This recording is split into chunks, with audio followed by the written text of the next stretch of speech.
그래서 이렇게 목차 체계죠. 쉽게 말하면. 논문 쓸 때 목차를 어떻게 구성하느냐 하는 얘기인데, 이 목차 체계가 이제 고정된 틀이 있는 건 아니지만 대충 합의된 순서는 있는 것 같아요.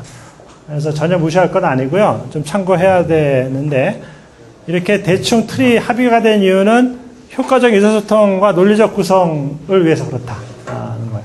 그러니까 이 틀을, 제가 말씀드릴 이 틀을 안 지키고도 뭔가 조리 있고 설득력 있게 전달할 수 있으면 됩니다. 그런데 틀을 지킬 때 그 확률이 더 높아지는 겁니다. 조리와 설득력의 확률이. 그래서 이제 제목은 뭐 이게 순서라고 말하기 뭐하는데 제목 먼저 해야죠. 그죠? 제목 정하시고, 그 다음에 서론이라고 해서 이제 연구의 필요성, 의의, 중요성 이런 것들을 먼저 개괄적으로 얘기합니다. 이 연구 왜 해야 되는지, 이 연구 왜 필요한지 하는 거를 이제 오프닝을 하는 거야. 그 다음에 그 관련된 선행 연구들을 리뷰한다. 개관해 주는 거 들어가요. 그리고 나서, 이제 이론적 배경에 대한 연구 끄트머리에 그게 들어가야 돼. 연구 가설을 도출하는 과정이 들어가야 돼. 그래서 나는 이 연구 문제로부터 이런 연구 가설을 도출했다. 라는 식으로 이제 끝맺음이 되겠죠.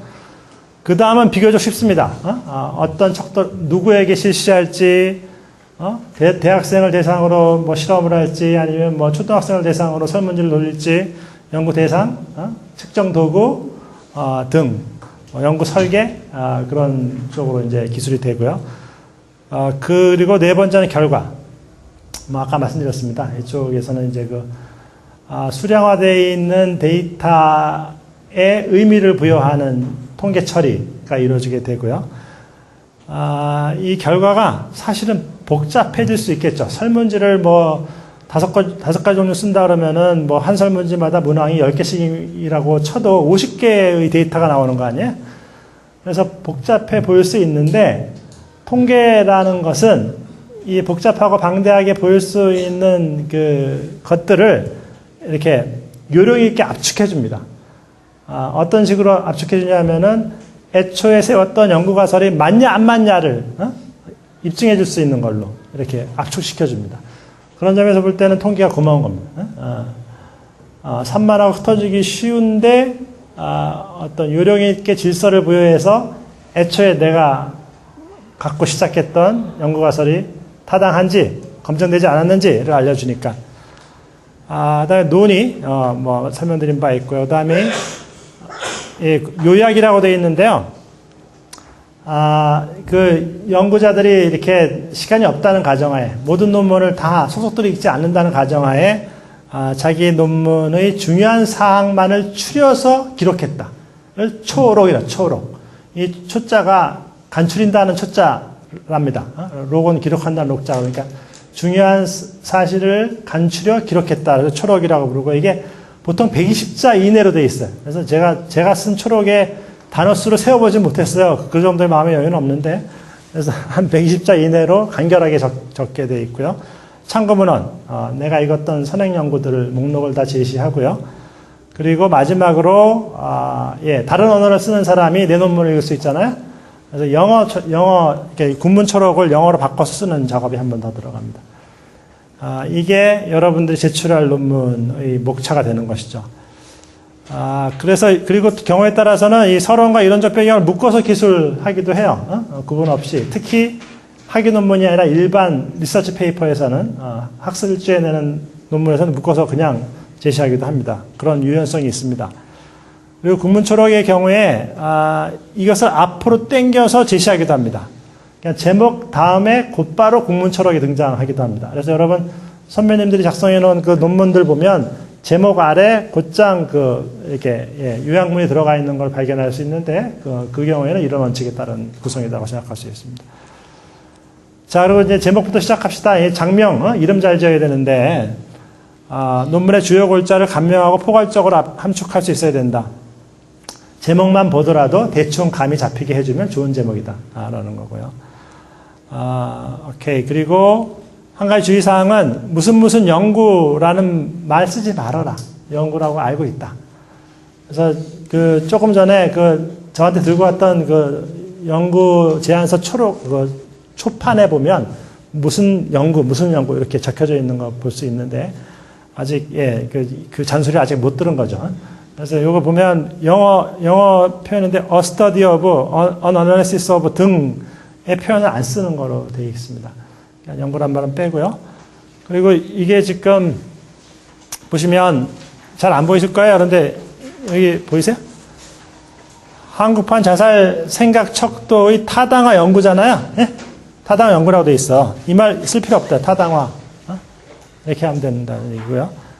그 다음에 여기도 역시 부모용의 타당화 연구라고 되어 있는데 그냥 연구란 말 쓰지 않는다는 거는 그게 원칙이라는 얘기고요. 그 다음에 제가 여러분한테 예시를 하기 위해서 고민하다가 이게 제 논문입니다. 그래서 부끄럽게도 이 논문 편집증에서 이분법적 사고의 작용이라는 이 논문을 예로 논문 구성을 설명드리게 됐습니다. 양해하시고요. 지금 보니까 이게 허점도 많고 그러는데 아무튼 뭐라도 있어야 되겠어서 이걸 예로 들었고요. 그래서 이제 장명했고 이어서 이제 서론으로 들어가는데 연구 문제를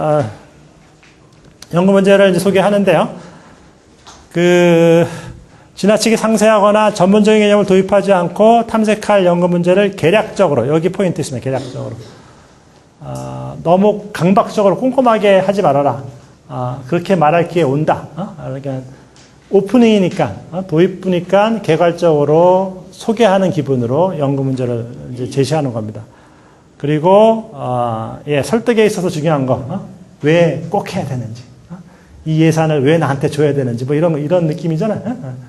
이 연구를 왜 졸업을 시켜줘야지만 우리 상담심리학회의 미래가 밝은지, 이런 느낌으로 이제, 왜, 그리고 얼마나 중요한 것인지를 설득하게 되어 있습니다.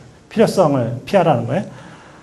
그리고 서론 집필할 때의 점검 사항으로 연구의 목적과 필요성, 지금 말씀드린 거 진술되었는지 하는 거고, 연구 문제가 분명히 진술되었나, 그다음에 중요성, 그리고 하늘에서 떨어진 게 아니라 이게 거미줄 같은 선행 연구의 연장으로 나온 것이다. 네트워크에서 나온 것이다. 이게 선행 연구. 그래서 연구 문제와 선행 연구 간의 관계를 명료하게 진술하는 거 필요하고요. 그리고 그냥 제가 이렇게 얘기해 볼게요. 그들과 나의 연구라고 구분해 볼게요. 그들의 연구를 열심히 읽었잖아요. 그리고 그들의 연구로부터 영감을 얻고 힌트를 얻었다는 거 아니야. 그래서 내 연구를 한다는 거 아니야. 그런데 어떤 점에서 차이가 있는지를 강조하라요. 그 양반은 저기까지 했는데, 그 양반은 8까지 했는데, 나는 9부터 시작한다. 이런 느낌이 있죠? 이렇게 경계를 분명히 그어라. 는 거고요. 그런데 이거 쉬울 것 같죠? 근데 여러분 쓴 논문 보면 이게 안 돼 있어요. 어디까지가 이미 돼 있는 연구고, 어디부터가 우리 졸업생이 새롭게 시작하는 부분인지가 구분이 안 돼 있어. 아주 아리송하게 적혀져 있어. 그런 경우 발견하곤 합니다. 그리고 주요 변인이나 용어에 대한 정의가 서론에는 들어가 있어야 된다는 거고요. 그리고 이제 두 번째로 중요한 것이 두 번째 순서가 이론적 배경을 깔아주는 건데, 이게 다른 말로 선행연구 개관이다라고 부를 수 있는 부분이고요. 오케이. 그래서 이 이론적 배경 부분은 그러니까 논문을 많이 읽어야 되는 그런 대목이 되겠고요. 아까 잠깐 명예현상이 일어난다 그랬는데 그 체험을 하는 순간이 되겠습니다. 그래서 이론적 배경 부분은 연구 가설을 도출해내기 위한 작업인데, 그래서 이게 1단계 고찰과 2단계 도출로 나눌 수가 있겠는데요. 그 제목상으로는, 이론적 배경이란 제목상으로는 이 1단계 고찰에 사실 포인트가 많이 주어진 것 같은데, 이 2단계도 상당히 중요한 부분이다. 이게 빠뜨리지 말아야 된다. 그런데 여러분들이 제출한 졸업 논문을 제가 이렇게 시간을 내서 오늘 다 읽어봤는데요. 이 빠진 경우가 좀 있습니다. 연구 가설을 도출하지 않았다든지 하는 경우가 몇 군데 보이는 경우도 있었습니다. 그래서 이제 그 고찰된 내용을 논리적으로 조직하고요. 선행 연구에 대해서. 도출은, 이렇게 연구 가설 도출이죠. 이것은 선행 연구나 이론으로부터 균합적으로 내가 하는 연구의 가설을 도출해낸다. 자, 다시 한번 강조하는데, 어디까지가 이미 밝혀진 것이고, 어디부터가 내 연구가 밝히려고 하는 것인지 하는 경계를 분명히 그어라 하는 겁니다. 묻어가지 마십시오. 혹은 남이 다 했는 건데 또 하려고 하지 마십시오. 이 경계 분명히 하시고요. 그리고 관련된 선행 연구를 잘 읽고 나서 내 연구 가설을 제시하는 이 품새로부터, 그 시퀀스로부터 독자들은 이런 느낌을 받으면 딱 좋습니다. 어떤 느낌이냐면, 야, 이 사람이 제시한 선행 연구를 쭉 읽어봤더니 이러한 연구 가설을 세울 수밖에 없겠구나라는 필연성을 느끼게 하면 참 좋습니다. 이런 연구 꼭 해야 되는 거구나. 이렇게. 그러면 설득 당하는 겁니다. 오케이. 자, 이렇게 볼 수가 있겠고요. 검토할 사항, 선행연구 고찰에서 검토할 사항이, 그, 개관의 포괄성, 관련된 선행연구 및 결과, 이론이 구체적으로 포괄적으로 고찰되었는가, 이게 하나 들어가고 또 한 가지가 연구 문제에 대한 잠정적인 답이 될 수 있는 연구 가설이 도출되었는가. 이거 읽기 쉬운데, 이거 중요하다는, 두 번째 포인트 중요하다는 겁니다. 오케이. 보겠습니다. 그래서 또 보면, 아까 제가 서론과 이론적 배경을 이렇게 한꺼번에 묶었던 그림을 잠깐 보여드렸던 적도 있듯이 통합해서 기술하기도 해요. 특히, 학술제에 내는 일반 학술 논문에서 그러한 경우가 있고요. 이때는 서론이라는 제목도 안 붙이고 그냥 이렇게 연구 문제 소개, 선행연구 개관, 연구 목적까지 쭉 이렇게 한 통으로 기술되는 경우도 있습니다. 그리고 요령은 동일한데, 아까 그 서론에서 왜 연구가 필요한지를 한다 그랬잖아요. 그 얘기 나오고 있죠. 그죠? 연구 문제는 무엇이고 왜 중요한지 간략히 소개하고, 그리고 이게 뭐야, 다른 말로. 배경을 깔아줌, developing the background. 이게 아까 그 뭐였었죠? 이론적 배경을 개관하는 것, 통합해서 쓸 때, 들어가 준다는 얘기예요. 그리고 마무리할 때는, 서론의 마무리죠, 사실은. 서론의 마무리는 내 연구가 하고자 하는 것을 다시 한번 똑부러지게 짚어주고 마무리를 하는 것이 순리입니다. 내가 무엇을 했는지, 연구 가설을 공식적으로 진술하고, 어떤 변인을 조작했고, 어떤 결과가 기대되는지, 여러분, 어떤 결과가 기대되는지를 다른 말로 하면 뭐예요? 가설. 오케이. 그 다음에 왜 그러한 결과를 기대하는지 가설의 근거를 제시한다. 이렇게 되어 있습니다. 자, 요게 그 서론의 피날레가 이렇게 맞춰집니다. 자, 그래서요. 제가 이거 예를 가져왔는데, 이게 안타까운 게 학위 논문이 아니어서요. 목차 시스템이 그렇게 막 이렇게 칼 같지가 않아요. 제 논문이어서 그냥 두리뭉실하게 넘어가는 서론이라서 좀 그런데 이게 아까 제가 그 이분법 편집증에서의 이분법적 사고라는 이 작용이라는 논문의 예인데 이게 시경에서 다 읽을 수는 없는데 여러분 여기 소제목 보이시죠? 이게 정신병리 취약성으로서의 이분법적 사고, 편집증의 분리된 구조와 이분법적 사고, 이게 소제목 보이시죠? 그런데 이 소제목은 붙여도 되고 안 붙여도 되는데 제 스타일은 아무튼 의미 전달을 잘하기 위해서 소제목을 붙이는 스타일을 저는 선호하는 편입니다.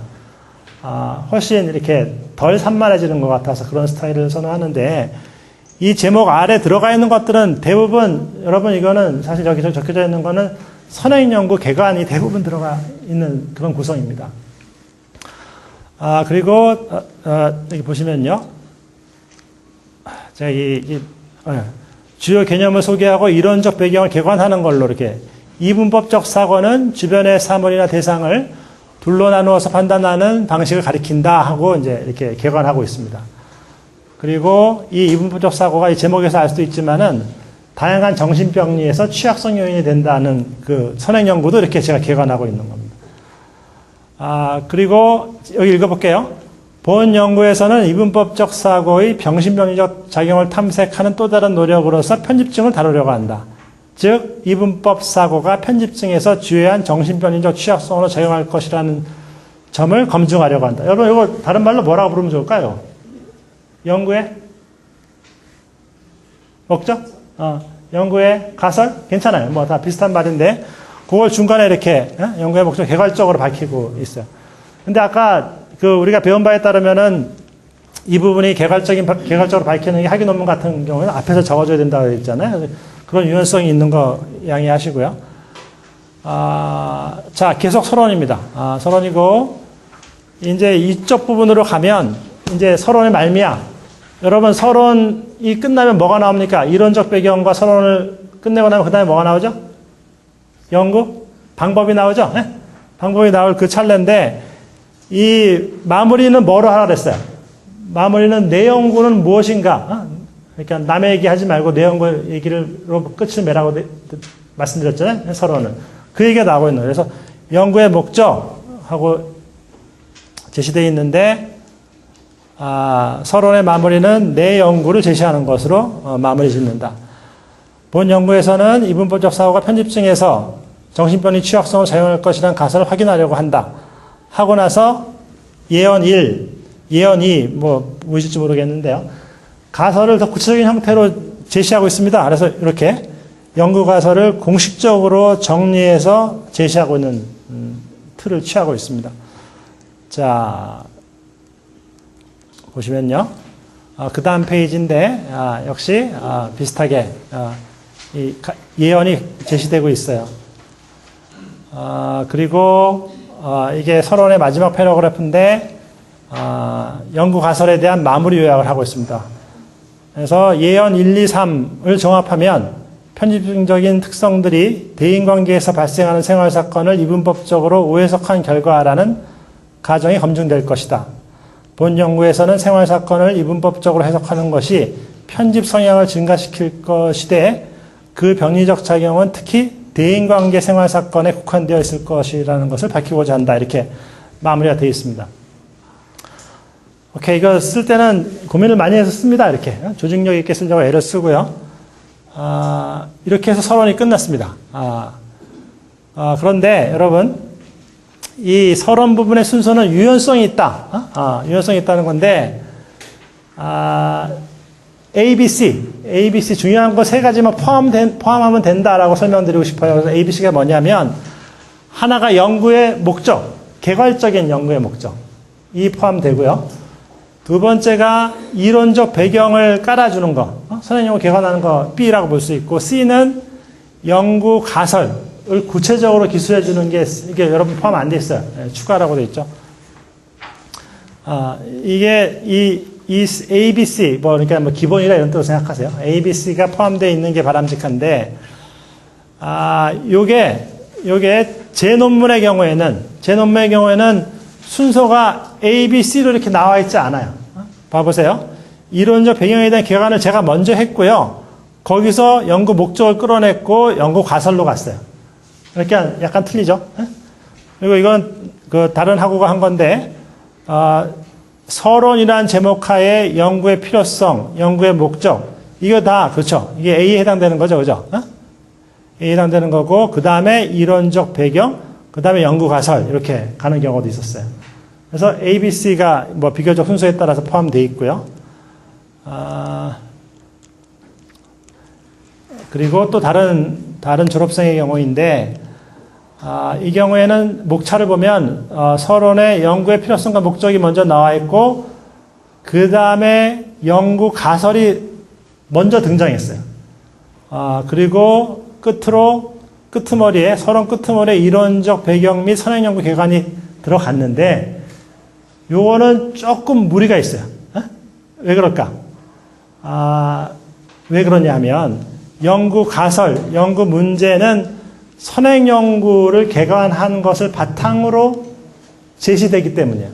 그러니까 이게 구체적인 연구 가설이 이 선행연구 개관보다 먼저 나오는 거는 뭔가 논리적인 순서에서 앞뒤가 좀 안 맞는 느낌이 있다, 이거.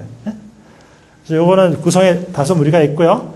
그 다음에 이 경우도, 보시면은, 목차가 연구 목적 및 필요성을 먼저 개괄적으로 얘기하고요.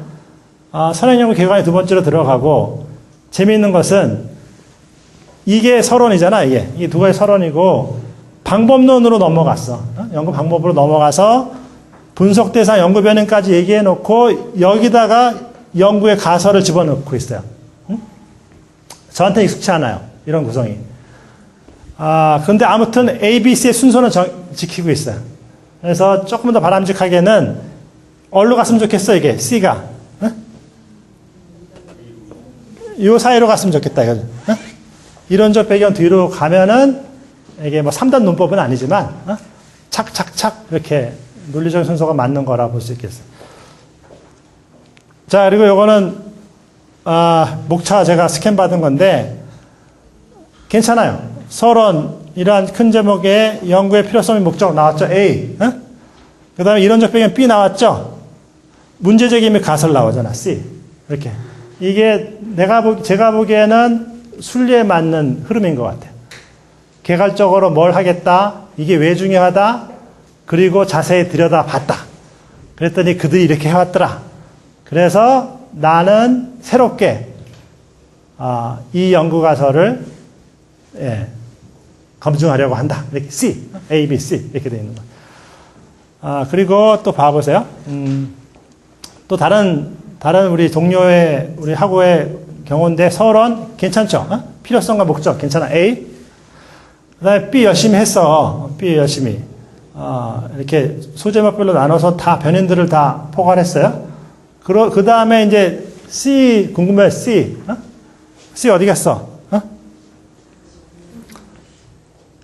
연구 목적이라고 돼 있잖아요. 근데 보니까 연구 목적이 여기 똑같아.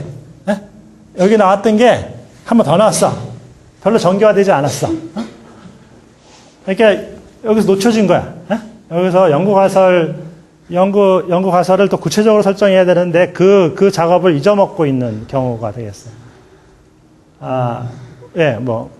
하여튼간에 우리가 이렇게 돼요. 우리가 뭐 열심히 지도하고 열심히 하는데 이런 경우가 생겨요. 그래서 여기 요 대목이 연구 가설로 바뀌면 좋겠다는 생각이 들어요. 그리고 위치는 이론적 배경 뒤에 서론의 끄트머리에 붙으면 좋겠다는 생각을 하게 되는데 그렇지 못해서 좀 안타까운 면이 있어요. 자, 우리가 이런 시행착오를 통해서 많이 배울 수 있길 바라고요. 자, 그렇죠. 그리고 그 다음에 세 번째가 이제 서론 좀 어려웠고요. 서론 라이팅 할 때 쉽지 않아요. 쓸 때 쉽지 않고. 세 번째 연구 방법으로 하는데 이제 연구 문제를 혹은 연구 가설을 검증하기 위해서 고안된 연구 설계를 밝히는 부분이다. 그래서 누구를 대상으로 할지 연구 대상이라고 부르기도 하고 또 논문에 따라서는 참가자라고 부르기도 합니다. 똑같은 얘기고요. 어떤 도구를 사용할지 주로 측정 도구나 척도가 들어가고요. 어떤 절차에 따라 자료를 수집하고 어떤 방법으로 자료를 분석했는지 자료 분석 방법 평균 차이 검증을 했다, 중다 회계를 했다, 분산 분석을 했다 등 좀 이렇게 귀에 낯설겠지만 그런 방법들이 여기 들어가고 여러분이 앞으로 이제 논문 연속 특강을 통해서 그 방법들을 하나하나 이제 익숙하게 배워 나가실 겁니다. 오케이. 그리고 이 연구 방법에서 핵심은 거기에 대해 선행 지식이 하나도 없는 내가 그것만 읽어보고도 그 연구를 반복할 수 있게 자세히 써놓으라 이거예요. 이게 그 이유가 경험적 연구의 요건 중 하나가 반복 가능성이에요. 반복 검증 가능성이었기 때문에 소상하게 밝히라고 되어 있습니다. 오케이. 그래서, 제 논문을 계속 예로 듭니다만은, 방법, 그 다음에 연구 대상이라는 소제목 아래, 서울의 종합대학의 학부생 300명을 대상으로 표집했다라고 되어 있고요. 나이가 몇 살이었다, 이렇게 하고, 표에서 그 사람들의 인적사항을 제시합니다. 그래서 연령, 그 다음에 중요한 도구인 편집증 척도의 평균을 비교하고 있고요. 이런 기초자료들을 제시합니다. 그리고 측정 도구를 밝히고 있죠. 그래서 편집 척도라는 거 어떤 건지 20개 문항으로 구성되어 있고 5점 척도다. 그리고 여러분 척도 나오면은 뭐를 보고 해야 돼요? 믿을만하다, 정확하다. 전문용어로 뭐라 그래? 타당도, 신뢰도 이거 있잖아. 그거 열심히 하고 있죠. 여기 봐. 내적 일관성 계수 크롬바 알파는 0.88에서 0.92. 검사, 재검사 신뢰도는 0.87 이렇게 돼 있잖아요. 그러니까 이게 검증 이렇게 적어 놓은 이유는 뭐야? 이 도구가 신뢰롭다. 그래서 썼다. 시비 걸지 말아라. 그리고 바람직하다면 내 연구 샘플에서 크롬바 알파는 몇이 나왔다는 것도 보고해 주면 좋습니다. 그러니까 그 척도의 신뢰도 계수 분석하는 그 통계 방법도 좀 알고 계셔야 돼요. 우리 강의에 포함되어 있지 않을 것 같은데 포함시켜야 되겠다, 그죠? 크롬바 알파를 계산하는 방법, 척도의 신뢰도 계수 이게 중요한 부분이고요. 오케이. 그 다음이 하단도 부분, 저는 좀 신뢰도, 하단도 부분은 어떤 식으로 제시를 해주나요? 타당도 부분은 다른 척도와의 상관을 보는 경우가 있어요. 새로운 우울 척도가 개발됐어요. 그러면은 기존 우울 척도와 상관이 높으면 그게 우울 척도일 가능성이 높죠? 그렇게 그런 식입니다. 자, 그 다음에 설계의 분석인데, 예, 두 가지 방법으로 분석했다. 첫 번째 분석은 편집 척도에 따라 선별된 편집 성향 집단과 통제 집단을 대상으로 이분법 사고의 정도를 비교했다. T-테스트를 한 거예요. T-테스트. 평균 차이 검증을 한 거고요. 또 두 번째 분석은 제가 시행령에서 생략합니다만은 하 교수님이 맨 마지막에 강의할 그 중다 회계 분석에 따라서 분석했다는. 그러니까 제 논문에는 T 검증하고요. 중다 회계 분석 이 두 가지가 분석 도구로 쓰였다는 말을 제가 적고 있습니다. 오케이. 그리고 이게 아까 그 척도야. 이게 주요 척도인데, 여러분 이게 이분법 사고 척도인데요. 이게 몇 점 척도죠?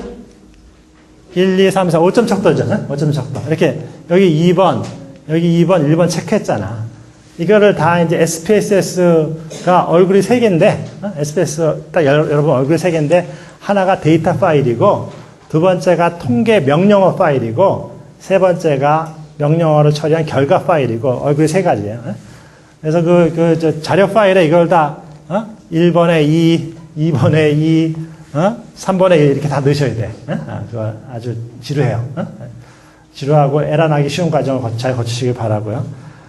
근데 여러분 여기서 눈에 좀 들어오는 거 있어요. 이게 상당히 그 복병인데, 여러분 요거 4번 어떻게 생각하세요? 4번 표시 안 했잖아. 이런 내담자가 4번을 빼뜨렸네. 이런 경우 있어요.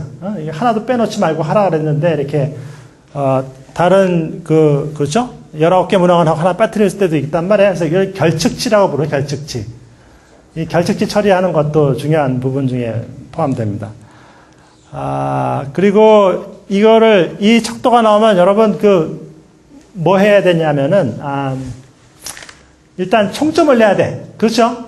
이게 이분법 사고가 총점이 몇 점인지 알려고 그러면 이걸 다 더해야 될 거 아니야? 이건 조금 이따 이재인 선생님이 3교시 때 하는 부분이 그런 부분이고요. 결측치 처리해야 되고, 또 어떤 것은 문항이 뒤집혀져 있어. 문항의 의미상 5번을 1번으로 바꿔줘야 되는 거가 있을 수 있어요. 이거 이해하실 수 있어요? 그걸 역코딩이라고 부르는 경우가 있어요. 자, 이것도 편집증 척도라고 되어 있고요. 대학생 스트레스 척도 등인데, 이게 그 데이터 파일에 들어간 거예요. SPS 화면인데, 좀 어른하죠? 너무 많죠? 근데 요게, 이 세로가 1, 2, 3, 4, 20 몇 번까지 있지? 29번까지 있죠? 요게, 피험자 1, 피험자 2, 피험자 3 이렇게 되는, 개별 피험자. 그래서 케이스라고 불러, 케이스. 그 다음에, 요것이, 이 가로축이 변인이에요. 그래서 아이디는 그냥 인식 번호, 일련 번호이고, 젠더는 성이죠. 그래서 이게 1번이 2.0으로 돼 있었던 거 아까 보셨죠? 이게 여자는 2, 남자는 이렇게 코딩한 거예요. 그리고 에이지는 19세란 얘기했고, 이 DTI라는 게 이분법적 사고 척도의 1번 문항인데, 그게 2점이라는 얘기는 뭐야? 2점이라는 얘기는. 이게 1, 2, 3, 4, 5에서 두 번째 체크했다는 얘기야. 아까 2번에 체크했었던 거 기억나세요? 그거 맞춰놨어요. 제가 일부러. 2번에 체크했어요. 근데 이게 3번은 비어있어야 되는데, 4번 비어있어야 되는데 안 비어있다. 아무튼 좋아요. 넘어가도록 하고. 이렇게 데이터 파일이 만들어지게 돼 있고요. 이렇게 방법론 부분 지나가고요. 이제 결과 부분인데, 이 결과는, 제가 파란 글씨 2개가 보이는데, 연구 결과에 대한 디스크립션, 있는 그대로 적어준다는 것하고, 연구 결과에 대한 인터프리테이션, 해석이라고 되어 있는데, 사실은, 기술과 해석 중에, 여러분, 논의가 또 뒤에 있잖아.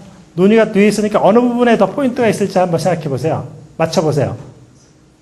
예, 이쪽에도 포인트가 있긴 해요. 이쪽에도 포인트가 있고요. 왜냐하면 논의 부분에서 이렇게 왈가왈부 이렇게 막 설명할 기가 많다 이거지. 그래서 해석 부분은 좀 자제하고 이쪽 기술 부분을 묘사 부분을 많이 이렇게 치중하게 되는데요. 분석에 기초가 되는 자료들을 요약해 제시한다. 그리고 가설 검증과 관련된 통계 분석 결과를 정해진 양식에 따라 제시하게 되어 있고요. 즉 서론에서 기술된 연구 목적, 연구 가설과 연계해서 기술한다. 이 말이 무슨 말이냐면은 애초에 제시됐던 연구 가설이 입증됐다, 입증되지 않았다는 얘기를 쓰라 이거야. 결과를 분석해 본 결과 편집증 집단이 통제 집단보다 이분법적 사고가 높아서 이들이 이분법적 사고를 한다는 연구 가설이 입증되었다. 이렇게 그런 기술을 해주게 돼 있어요. 가설에 입각한 진술, 맞다 안 맞다 그 얘기를 해주게 돼 있고요. 그리고 표와 그림을 잘 활용해야 되는 순간이 찾아왔어요. 그래서 이거 잘 알아두시고요. 그 다음에 연구 결과에 대한 해석인데 더 정확하게 말하면 보이세요? 간략한 해석 보이죠? 간략한 해석, 간략한 해석. 충분한 해석은 뒤에 가서 논의해서 한다 이거야.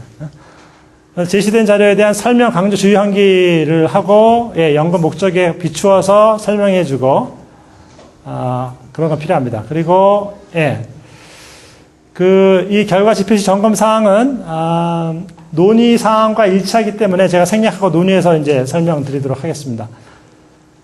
자, 그래서 이게 여러분 조금 어려울 수 있는데요. 제가 설명을 잘 드리고 싶어요. 이게 이분법 사고의 집단 간 차이라고 되어 있고요. 이게 편집 집단이 이분법 사고가 2.68이 나온 거야. 그리고 통제 집단은 1.83이 나온 거야. 그러면 이분법 사고를 누가 많이 한다는 얘기야? 편집 집단이 많이 한다는 얘기잖아. 그런데 이게 눈으로 본 거야, 눈으로.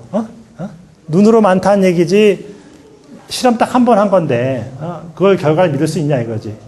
그래서 딱 한 번 한 실험인데, 여러 번을 하더라도 이런 차이가 충분히 나올 수 있다는 것을 말해주는 절차가 필요한데, 그것이 바로 통계라 이거예요.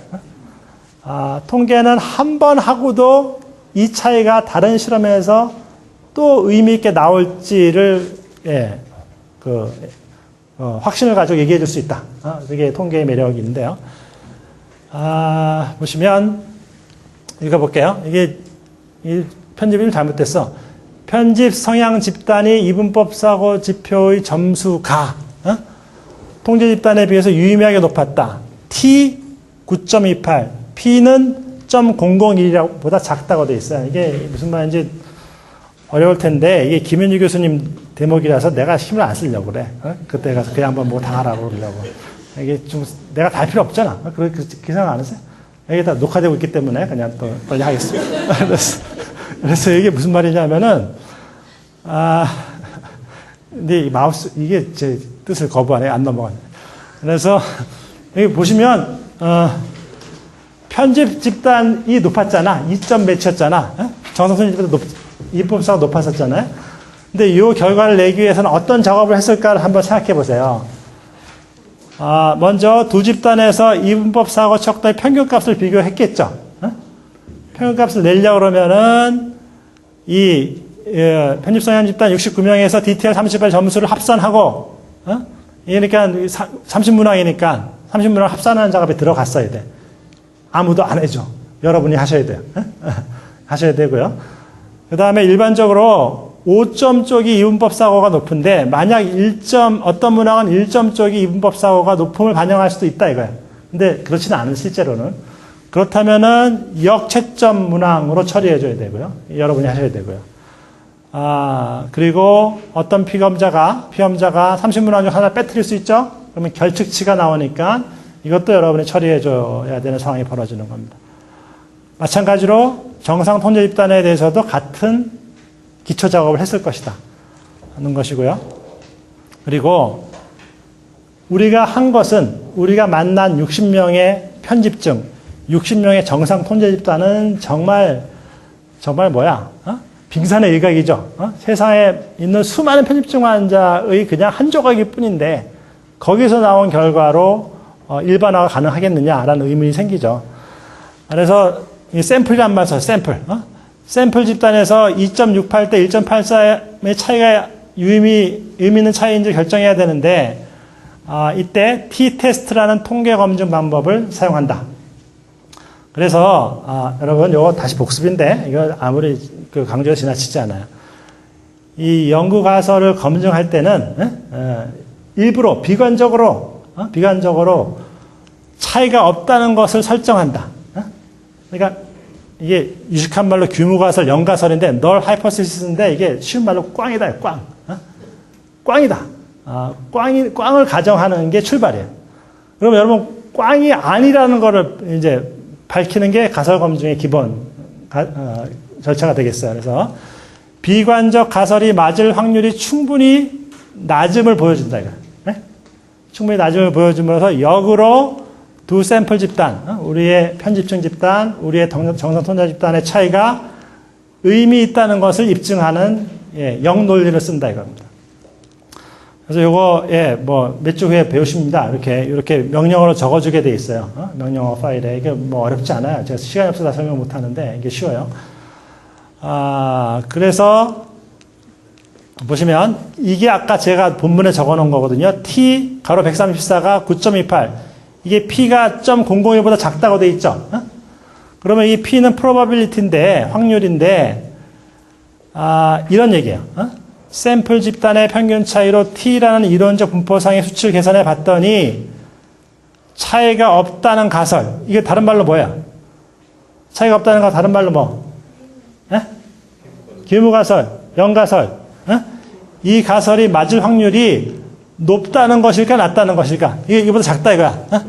002보다 작다는 거야 이게. 높다는 거야 낮다는 거야? 낮다는 거야. 꽝일 확률이 높다 낮다.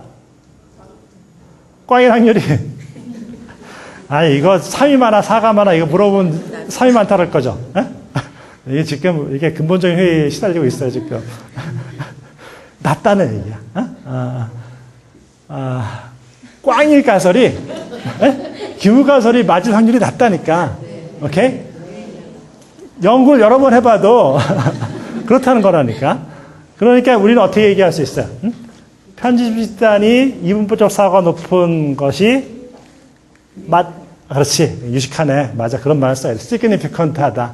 그때 쓰라고 있는 말이야. 그때. 유의하다. 유의하다. 여러 번 해봐. 규모 가설이 맞을 확률이 되게 낮거든. 이렇게 유식한 말인데 그걸 한마디로 유의하다. 이거 한번 해보고도 여러 번 안 해봐도 알 수 있어. 왜냐하면 유의하거든. 비관적인 영가설을 만들어서 맞다고 치려고 했었는데 그게 확률이 너무 낮걸랑. 이런 표시다 하는 겁니다. 자, 뭐 하루는 가겠지.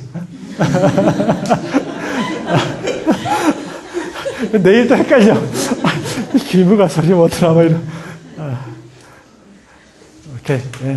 저희 저주였습니다. 오케이. 그래서 여기 적혀져 있다. 이 널 하이포시스가 맞을 확률이 현저히 낮기 때문에 2.68 대 1.83의 차이가 의미 있다고 결론 내린다. 즉 편집 집단의 이분법 사고가 정상 통자 집단에 비해서 유의하게 더 높다라고 가설이 검증된 겁니다. 영가설은 기각되고 달리 말하면 우리의 연구가설은 입증된 거다. 영가설하고 연구가설하고 안 헷갈리시죠? 말하다 보니까 막 두 개가 막 헷갈리는데 머릿속에서. 오케이. 그래서 뭐 적혀져 있습니다. 그래서 보시면 논의로 넘어갈게요. 논의에서는 연구 결과를 해석하고 설명하는 부분에 해당되고요. 아까 잠깐 말씀드렸습니다만은 연구 결과를 놓고 회의를 벌이는 것과 비슷하다. 나 혼자서 회의를 벌이는 거예요. 그래서 결과를 여러 각도에서 분석하고 검토하고요.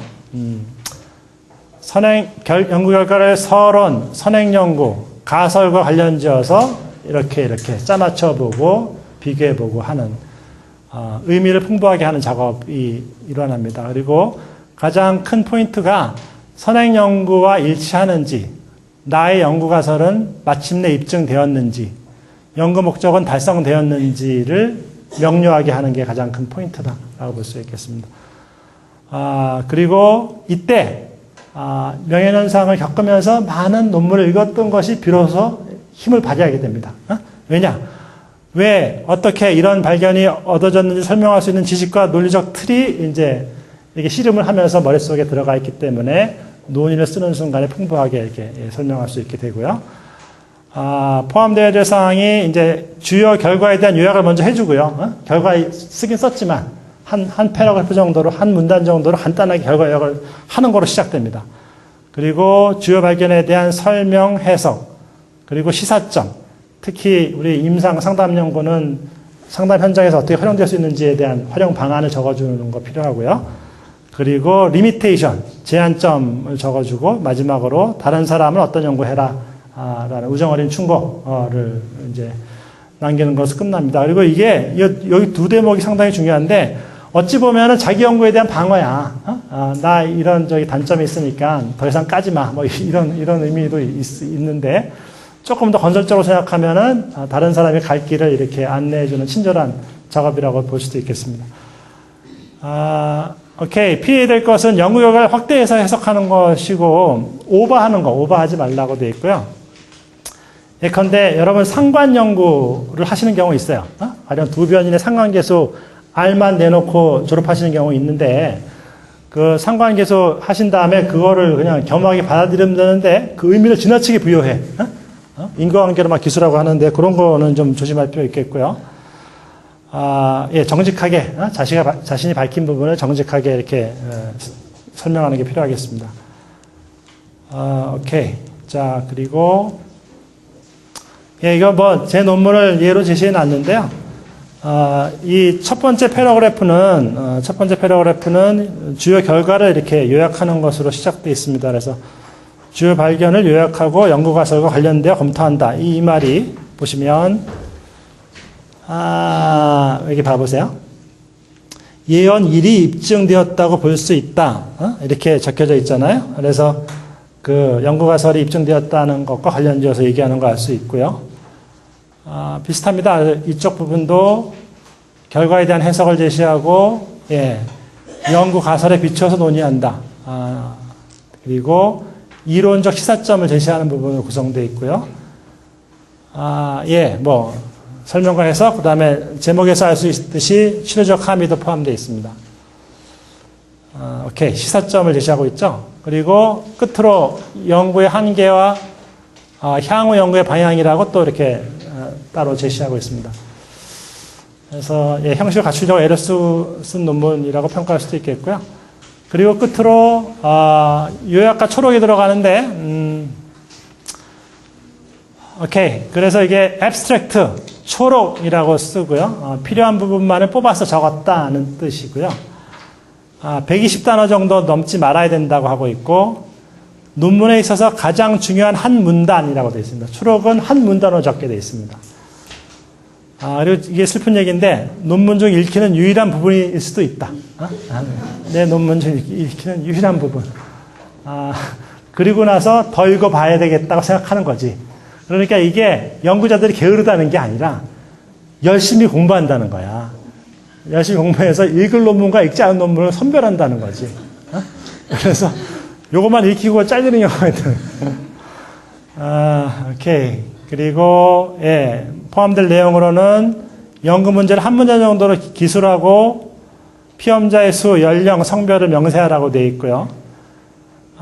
단도직입이에요. 거두절미하고 무슨 연구를 하겠다는 걸 팍 얘기해야 돼. 120단어로 해야 되기 때문에. 그리고 결과와 통계적 유의성을 제시하고 결론과 시사점을 제시하는 것인데, 잘 작성된 초록은 정확하게 적혀야 되고, 약자가 정의되어 있어야 되고, 그 다음에 간결하고 구체적이어야 된다라고 되어 있는데요. 그리고 끝으로 4-5개의 키워드를 적어주게 되어 있어요. 초록 밑에. 그런 원칙을 지키시고요. 제가 예를 적어놨는데요.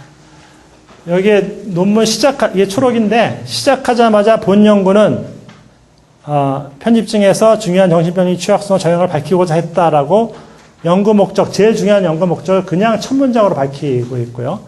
그리고 이어서도 연구 가설을 그냥, 시작하자마자 얘기합니다. 연구 목적 가설을 단도직입으로 얘기하고, 그리고 여기 적혀진 것은 피험자는 어떻게 했다, 척도는 뭐를 썼다 등을 제가 적어놨습니다.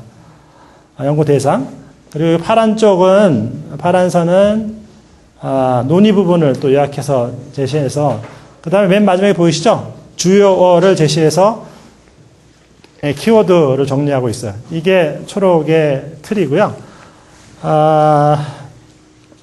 참고문헌은 맨 마지막 순서인데, 연구에 언급된 선행 연구와 문헌을 이렇게 가나다 순으로 소팅해서 제시하는 것이고요. 이 후속 연구자들한테는 이게 그 도서관에 찾아갈 때의 목록이 되는 거예요. 도서관 찾아가서 이걸 읽어봐야 되겠다는 목록을 제공하는 거고, 친절한 안내인 셈이죠. 그리고 본문에서 언급된 것들은 다 참고문헌에 들어가 있어야 되고요. 참고문헌에 포함되어 있는 것들은 다 본문에서 언급되어야 됩니다. 앞뒤가 맞아야 된다는 거 있고요. 그리고 일정한 서식이 있다라고 하는데, 이것도 그 논문 특강 시간에 배우셨기를 바랍니다.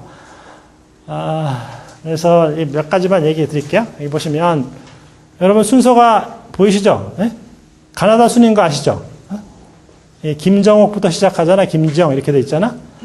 한글 논문 먼저 들어가고 그 다음에 영어 논문 들어가는 순서로 돼 있고요. 여러분 이게 들여쓰기가 돼 있죠. 오케이? 여기 연구자 밑으로 들여쓰기를 한다는 게 특징이고요. 대충의 서식은 제가 말씀드리면은 연구자 적고 그 다음에 발행 연도를 적는 거야. 2003년도. 그리고 나서 이렇게 책 제목을 적어요. 책 제목을 적고 그 다음에 어디서 나왔는지 하는 책의 소스를 적어주는 순서로 정해져 있어요. 대부분이. 그리고 이거 한번 보세요. 이훈진이라는 논문 제가 읽어볼게요. 이훈진 2004로 돼 있죠. 2004. 연구자와 연구 연도가 적혀져 있고 피해망상 집단과 우울증 집단의 지각된 부모 양육 행동과 애착 유형이라고 연구 제목이 적혀져 있고 한국 심리학회지 임상이라고 되어 있는데 이게 학술지를 적는데 학술지는 볼륨 넘버라는 게 있어. 볼륨 넘버. 볼륨 넘버가 있어서 이게 2004년도에 나온 2권이란 뜻이야. 2권. 2권에 381페이지에서 395페이지에 해당된다고 적고 있어요. 그리고 여러분 글자체가 다르죠? 어디가 글자체가 달라요? 예, 학술지 제목을 글자체를 고딕으로 써주는 그런 약속이 있어요. 이거 뭐 저런 것까지 해야 되나 싶은데 지키세요. 이거 안 지키면은 논문 빠꾸 맞아요. 그래서 이렇게 강박적으로 만드는 것 같아 사람을. 근데 뭐 어쩔 수 없습니다. 이거 지키시고요. 그리고 이게 치산 논문 심사자는 그 논문 이게 심사 내면은 내용을 검토하지 않고 참고문헌에 있는 것들이 본문에서 나왔는지를 이렇게 대조해서 빠져 있으면 기본적인 소양이 안 돼 있으므로 논문을 심사할 수 없습니다. 이렇게 빠꾸 놓고 하는 경우도 있고 그런데 아무튼 뭐 여러분을 더 강박적으로 만들기 위해서 제가 그렇습니다. 이렇게 영문초록 마지막으로 나오게 되어 있습니다. 그래서 이제 마무리할 시간인데 뭐 아직 논문 계획안 준비하고 계시죠? 그리고 제가 알아본 결과로는 120명 중에 논문이 한 80몇 명 되고요. 시험 치는 분이 한 45명 정도 되는 것 같아요. 그러니까 2대1이어서 80 몇 명을 잘 끌고 가야 되는 입장이고, 논문 계획안은 어디까지냐? 여러분 짐작하실 수 있죠? 이게 완성된 논문이죠, 여기까지가. 그래서 이거 제목, 서론, 이론적 배경, 연구 방법, 참고 문헌까지 포함되어 있어야죠. 이게 논문 계획안의 구성 요소가 되겠습니다. 그리고 논문 계획안 적어오라 했는데 막 영문 초록도 적어오시고 국문 초록도 적어오시는 분은 이해를 못 하겠어요. 이 유머가 안 통해. 초록 적으려면 결과가 나와야 되잖아. 결과도 안 나왔는데 초록을 적어왔단 말이야. 어떻게 하면 좋아? 이게 뭔가 잘못했어. 나올 수 없는 게 나와 있어요. 뭐 이렇게 틀을 갖춰놓고자 하는 노력이겠지. 그렇게 이해합니다. 그래서 여기다가 여러분 예상되는 결과도 적으면 더 바람직해요. 결과를 이제 자료를 수집해봐야지 알 수 있잖아. 그런데 그래도 연구 가설의 적극적인 표현으로서 예상되는 결과를 그래프로 그려본다든지 하는 것은 매우 의미 있는 작업입니다. 더 이렇게 더 많이 다가갈 수 있어요, 연구에. 그러니까 논문 계획안이 더 구체화될 수 있는 방법이 되겠어요. 그래서 논문 계획안은 논문의 전반부를 미리 써놓은 것에 해당되고요. 논문 계획안이 잘 적혀지면은 나중에 논문 쓸 때 훨씬 수월합니다. 전반부는 돼 있는 거니까. 그리고 결과를 얻지는 못한 상태이지만 어떤 결과가 예상되는지 기술을 해주는 거 필요하고요. 오케이? 이거 예상되는 결과. 필요하다면 가상의 그래프를 그려보는 것도 더 피부에 와닿습니다. 그리고 내 연구가 놓치고 있는 요점이 뭔지를 점검하는 기회가 되기도 합니다. 그리고 논문 계획안은 미래형으로 적혀지겠죠. 아직 안 해본 거니까. 반면에 논문의 시제는 과거형으로 적혀지는 게 통례다. 이렇게 보시면 되겠습니다. 자, 여기까지 하고요.